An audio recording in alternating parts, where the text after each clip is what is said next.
Well, what about that, everyone? Celtic are champions of Scotland again. No more chat about goal difference or, almost being champions and might as well be champions. Official champions now, Asim. How does it feel, mate? Oh, it's got a nice ring to it, doesn't it? It's brilliant. Those scenes at the end. I'm jealous I wasn't there.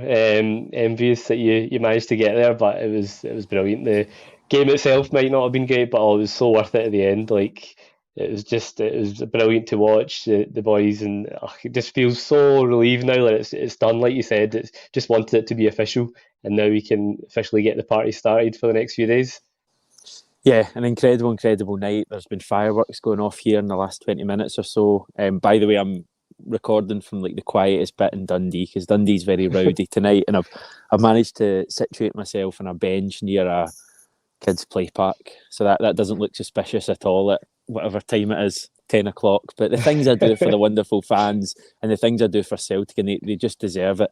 Usually we chat about the game, mate, and then we move into the scenes at the Yeah, end. But I kind of feel this video just needs to be about the scenes at the end and what it means. Um, incredible yeah. stuff. Was it better than Saturday, even though we didn't win the game tonight? 100%. I think, like you said, as the game's going on, you're watching it and you're getting frustrated at how the game's going.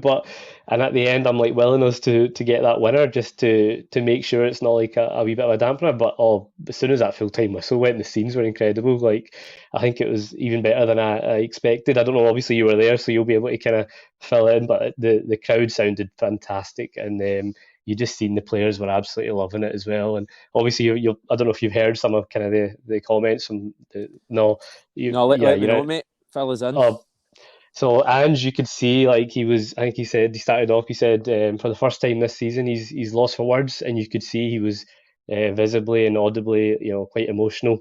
You could see it in his words, and he was just a bit taken aback, I think, by it all. And you could just see how much it means to him. And I was getting emotional watching it, and I'm sure plenty of others are as well. And you'll see it when you get a chance to watch it back. It was just brilliant. And that's when it just really sunk home. What an achievement! What a season we've had, and it's been a roller coaster, but it was worth it in the end, just for that feeling at the end. And it's going to get better. Saturday's going to be even better, and I can't wait for it already.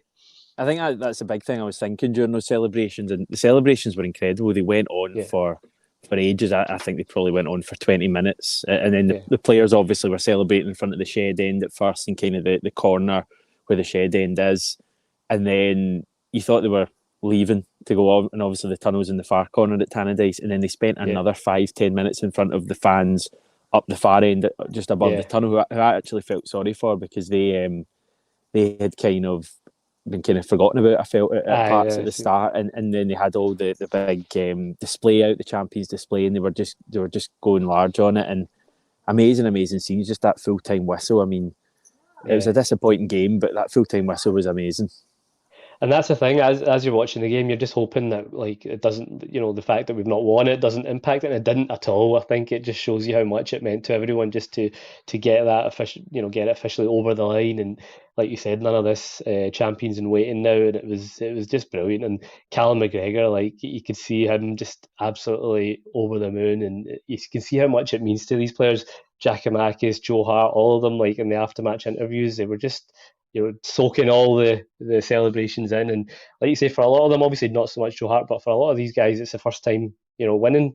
And that feeling is addictive, and they'll just want more of that. And it's brilliant to see this group of players who've all just came together, in their first season together for a lot of them. Under the captain, who I just think is honestly like, I know we had a debate a wee while ago about like who we thought was player of the year and stuff, but I just think these last few weeks he's really just shown why he's been such a key captain and player for us. And it was just so great just to see him, taking that moment as captain of the champions. Nicely done, mate. We can Yeah, get used to that, I think. So here's the thing, and I didn't say this in the channel yesterday because I didn't want to get dobbed in by one of our wonderful fans. But I was in the home end tonight. I was in the Dundee United end. I couldn't get a ticket in the Celtic end, so I got someone to get me a Dundee United end ticket. I know, terrible. I've got some stories I can maybe fill you in with tomorrow and on tomorrow's video. But I was 3 rows from the front, and it's the okay, closest I've been to watching Celtic, certainly under Ange. Usually, obviously, Celtic Park, you're further back, and you hear some of the shouts, and when you're obviously at the game, you notice things that maybe the TV doesn't pick up. Callum McGregor doesn't stop talking the Yeah, whole game. There was one I don't know moment at if the midway through the first half when Giakoumakis was getting a bit of a hard time for the Dundee United fans, and he kind of lunged into a tackle. I mean, it wasn't a bad tackle at all, but they were kind of getting quite up, and you were just thinking, is he going to get a booking here? You know, what yeah, happens for there? And Cal McGregor ran over about 30 yards and had a word in his ear straight away. Giakoumakis just gave him the thumbs up. Yeah, skipper, no worries. And yeah, seeing players of the quality of Callum McGregor at eye level, basically, and the yeah. same goes for Carter Vickers and McGregor were probably the two The ones that that stood out, really, yeah. yeah, like at that, when you're that close to them, you actually realise just how crisp the Like, first touch is, how quick they are, how speedy they are. And he was brilliant again tonight. I thought so as Just well. an interesting point. What did you make of the last few minutes when we're passing the ball Although about the back? I was just about to say, I don't know if you picked up on it, but it looked like McGregor was almost getting annoyed because it He seemed told like Joe Hart. Starfelt, or was it Vic? Yeah, Joe Hart as well. And I think there was a point where maybe it was Carter Vickers or Starfelt that had it, and they weren't. McGregor was saying pass it out wide, right, and they didn't. They came in the way, and we kind of slowed down. And I think he was getting quite frustrated and annoyed that we weren't Yeah, going for that, for that winner, which again just says it all about him. I think it's just him and Ange probably really wanted to get that win tonight as well, just to do it in style, like Ange has been talking about. So yeah, I don't know. I think the players, I think that we were going for the win, and then I think just an injury time, it kind of just dawned on them like let's because yeah, Dundee United had that chance as well, didn't they? Which was just past the post. So I think it was a yeah. nervy last ten, like not nervy in the sense of like, but it was just a frantic last 10 minutes where it was like going from end to end. So aye, it was a strange one again, but like you say, as soon as that full time whistle went, you just forgot about the game and it was just about the celebrations. I think that was it, mate. I think there was two things tonight. We were here to watch a game of football, obviously, but I Yeah, think most people, if you offered most people, you can turn up at the 90th minute and just see the celebrations. I don't think too many yeah, folk would have complained. It was all about getting over the line tonight. And people, it doesn't matter that we didn't win this game tonight. It's completely no, irrelevant. It literally doesn't matter at all. of course, And the celebrations, I don't think the celebrations would have been much better if we had won that game, to be honest, because they weren't muted at all. I mean, I thought the fans were a little bit quieter in the second half because Dundee United had some real moments, but yeah, almost similar to the Derby game a couple of weeks ago when it got into stoppage time when we realised we're yeah, a minute away here from winning the league. The atmosphere, I mean, that's as loud as I've heard yeah. Celtic fans ever, away from home. And Tannadice is such a good ground for it as well. Exactly, and that came across on the TV, and the commentators and the kind of presenters, I think, mentioned that as well. They said it's as loud as we've seen it, and John Hartson kind of made reference to it as well, and you could hear that through. And like you said, Tannadice is brilliant. I was there lucky enough to be there in 2008, and that's probably one of my favourite away games I've ever been to. When we clinched the title there. So yeah, tonight, like you say, I think as the second half was going, you kind of do worry, is this going to dampen the celebrations? But far from it, and like you said, I can't imagine it have been any better had we have won 3-4-0. Obviously, in game it might have been a bit more, but at the end it was just full on joyous scenes. And it was brilliant to watch. So I'm trying to do this all on a phone. It's amazing what you can. I sound like my dad. It's amazing what you can do with technology nowadays. All of this, and I'm going to try and get some of your comments in because it's all of our title, isn't it? It's not just me and you. It's every single Celtic fan. We're getting loads of them. So I'm going to. If you ever wanted to get like a dodgy comment on screen, this is your night. So maybe don't chance it. So I'm just going to put some comments on the screen. Daniel Gallagher, unbelievable champions again. This is only beginning for this team. Francis, Ange interview was top quality. I Yeah. love that big guy. What exactly was he saying? I know you covered a wee bit of it. So like I say, initially he was just talking about how immensely proud he is of the team and the players and how far they've come and how he's just been, as the season's gone on, he's never doubted. Like he kind of referenced again how there was points in the season where things might have not been going too well, but he had so much trust in the players and the process that it was just going to go well. And it was just Trust the like you could just process.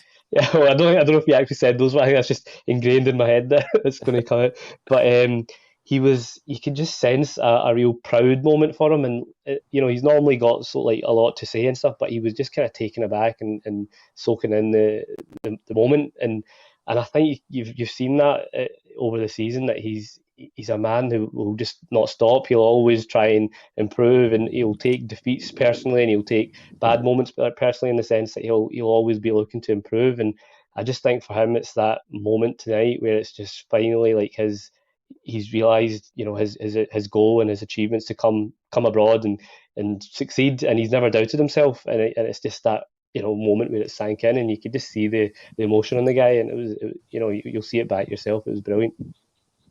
What do you make of this from Derek Eccles? It's something we've touched on a wee bit in the past. Yeah. I think even with you, Asim. Now it's happened. Yeah. How does it feel? I realise the season's not over. I know we've still got Saturday, and that could determine how it feels. But how does it feel? Yeah, I'm looking forward to Saturday. Like you said, that's the pinnacle. When we lift that trophy and it's full on celebrations in front of the fans. But yeah, we have touched on it, and I've mentioned, for me it's up there with, like, I first started supporting Celtic when I was about 10. So my first title was, I don't remember stopping the 10 season that well. Like, I remember bits of it, but properly going to the games was Martin Neal's first season. So when I was 13, and that, like you said, I think I've touched on before, came as quite an unexpected title victory. Yeah. And I think that's what really hits home with this one again. It's just the fact that we were such underdogs. There was such turmoil in the summer. For a lot of us, progress this season would have just been putting, giving it a good go and being in contention come the last few games. For us to have clinched it before, essentially with a game to go, or 2 games to go even. So for me, it's definitely my favourite title win since O'Neill's first. We've had brilliant ones since as well, but that sense of overcoming the odds really adds to how good it feels. And I think that's why it's so special for me, and probably for a lot of other fans. I think there's a few factors. I think you've touched on the number one is that we were all fighting this with Ange, weren't we? Because Ange was written off, and so were Celtic, I suppose, given where we were and the fact that we've managed to win this title together, and it has been together. Ange has been, the big part of it, but the support have played a part as well, and yeah, just the closeness of the league title as well. Where does it rank for you? Would you say it's up there for you as well? Yeah, it's probably number one. I mean, I'm trying to think of other ones that would kind of come alongside it. Maybe, Neil Lennon's first one in 2011, 2012. There's been a few other ones as well, but it'd definitely be number one, I think, for me, given where we came from. Given the start to the season we had, those early defeats. That Livingston away defeat when we lost there at Livy. You just couldn't have imagined that we'd be unbeaten 31 games later, that would be in this situation where we've won the league pretty comfortably. I mean, I think sometimes people kind of over-egg that thing, and they kind of paint that Celtic were in complete crisis after that Livy game and after the Dundee United draw that no one seems to talk about. But I think that there were signs of reasons to be positive at that point. I don't think it was quite as bleak as maybe people will paint now, but you would not have expected us to get into this situation and go on this incredible run at that stage. And it's just, all those months, the winter months, mate. I mean, those Hearts at home, the 1-0 win, the Ross County away 2-1, the Motherwell. Remember that Motherwell 1-0 win at Celtic Park? That was tight. And I mean, that was the key point in the season for me. We just kept winning, got our. We were on our knees at that stage. We kept winning, and then we got the players in January, and we got players back, and that took us on to new levels. So it's probably number one for me. Yeah, it's like, I think that's another fact. It's just been so, like, it's a roller coaster. There's been so many different stages this season. Like, we started with the defeat at Hearts, but then you had a few 6-0 wins, and everyone's like, well, this is going to be incredible, and then you've got a couple of more defeats, and then it's up and down. And like you said, I think in December was so key, that we just kept winning those games. It wasn't great to watch at times in those ones, but you just had, we were down to the bare bones.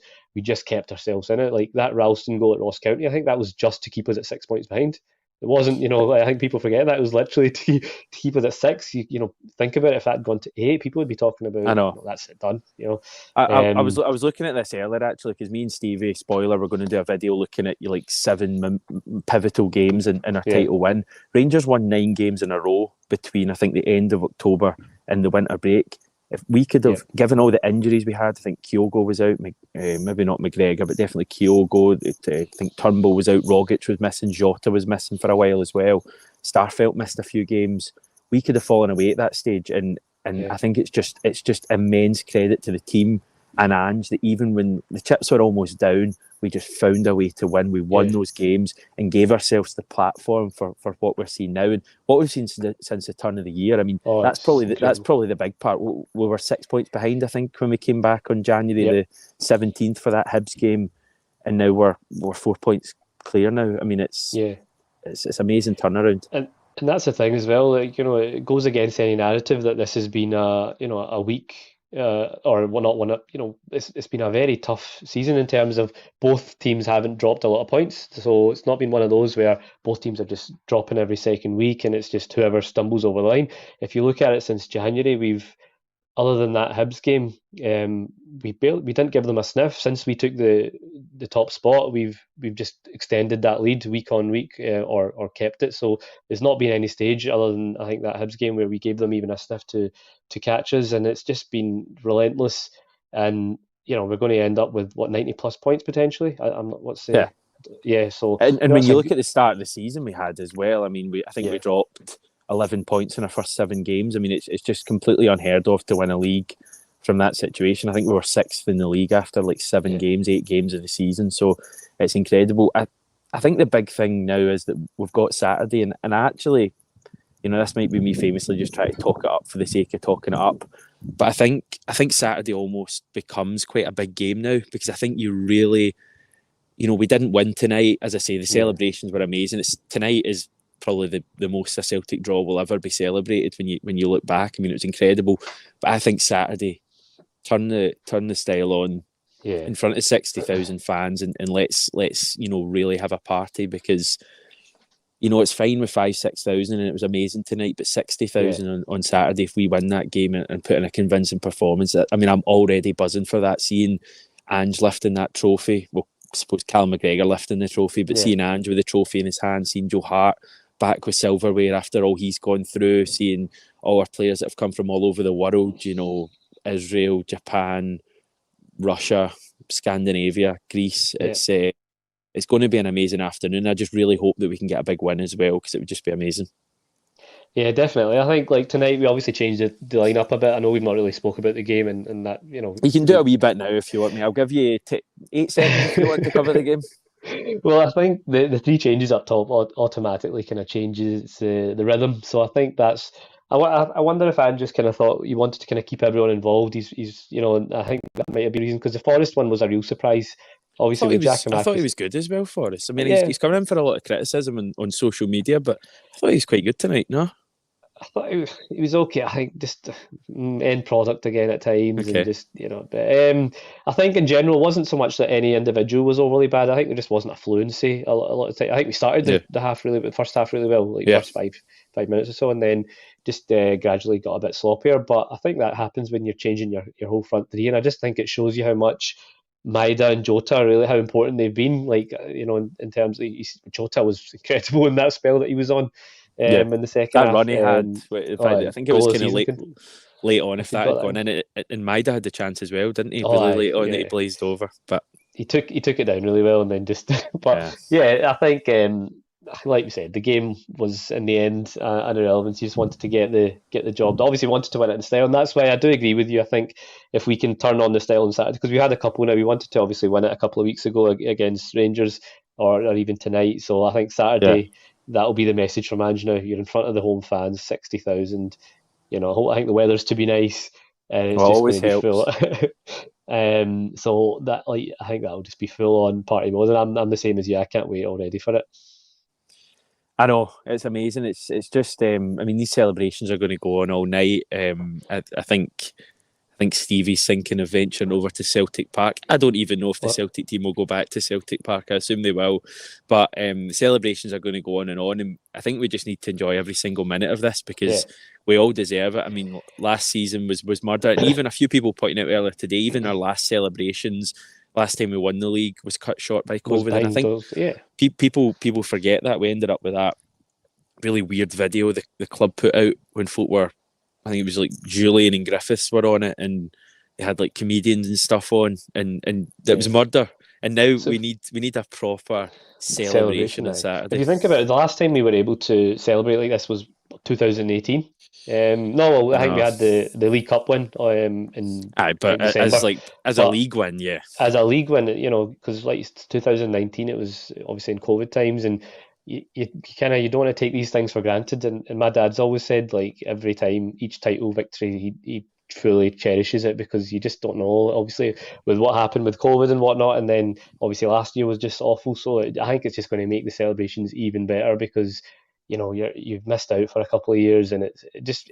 And the other thing I think that for me is a big thing as well is Ange. I think that's really added to my enjoyment this season. And 100%. it makes such a big difference when you've got someone in charge who you just resonate with in every single way, both in a football sense and just as a person. Everything he says, everything he comes out with, he hits the nail on the head, and it's with a sincerity and a genuineness that others in the past that have managed Celtic may not have had. When they when they say certain things, you just know that everything he says he means, and it just makes it all the more sweeter that you've got this kind of guy in charge that gets the emotions of fans and treats the fans with the full on respect that they deserve.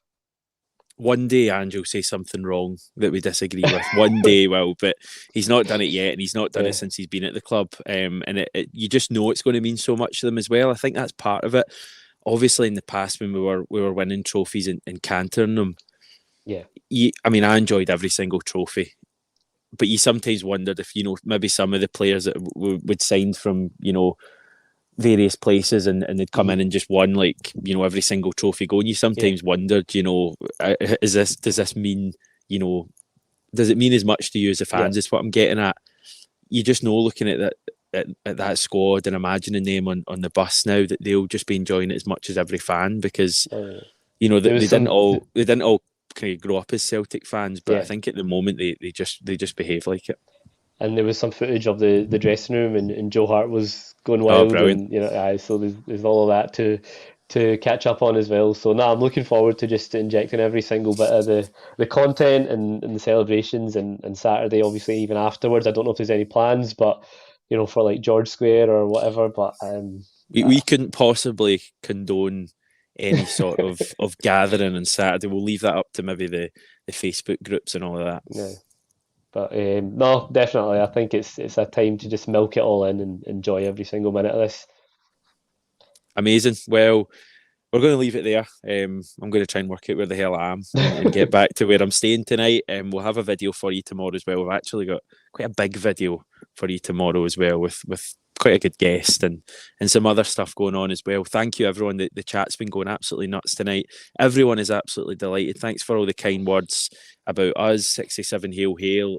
It's honestly not about us. It's about Celtic tonight. It's about what Celtic have achieved. And we've got days and days to bask in the glory of this title win. Saturday's going to be a hell of a party. Tomorrow's going to be good. Friday's going to be fun as well, I would guess. So we can look forward to all of that. Asim, enjoy the rest of your evening, the rest of your week. I'm sure we'll catch up with you soon. I'm going to go and head back to my hotel and probably edit this a bit and sort of thumbnail with a wee beer and enjoy my Wednesday night because Celtic are champions again, everyone. Take care, everyone, and hail, hail.